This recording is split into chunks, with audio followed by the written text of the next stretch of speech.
Bali, DIY ko na itong buhok ng aking anak at gamit ko dito ay Kulisi Rebonding Keratin. Number 1 na yung nilagay ko dyan at binabad ko siya ng an hour. Dito is, after ng an hour, is hinugasan ko na para sa pag blow dry and then pagpa-plant. Pagkatapos kong hinugasan is blow dry ko na, pero hindi ko na kinuna ng video bago plantsahin. After nitong pagpa-plantsa is a-apply na naman natin dito ng number 2. Ito na yung number 1 muna. Ang ganda ng Kulisi. Number 1 muna yan. Wala pang applyan ng number 2. After dito is applyan muna natin ng number 2.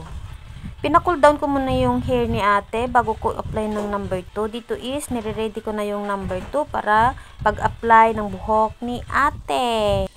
Here is, applyin ko na ng number 2. After mong ma-blow dry and then ma-plancha, directly na igilagay na yung gamot sa buhok.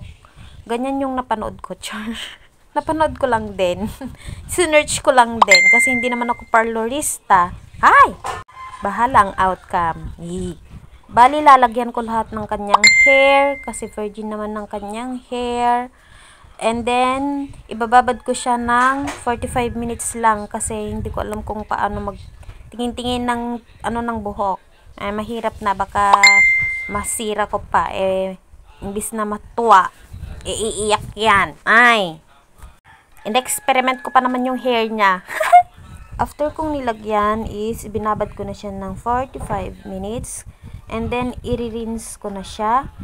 And then, after dito is nilagyan ko na siya ng conditioner para naman malambot yung kanyang buhok. Basta ganun na lang yon. Ewan ko ba. Basta yung ginawa nila sa buhok ko, nilagyan din nila ng conditioner after ng final. Kaya, ayan. After dito is, blino-dry ko na din. Hindi ko na naman kinunan ng video. Basta blino-dry ko siya. And then, saka ko siya ipa-final ng plancha. Yan. Sa parlorista kong mama. Anong masisay mo dito, mother? Nagawan ko na ng ribanda ng aking anak. Char. Ito na yung final outlook.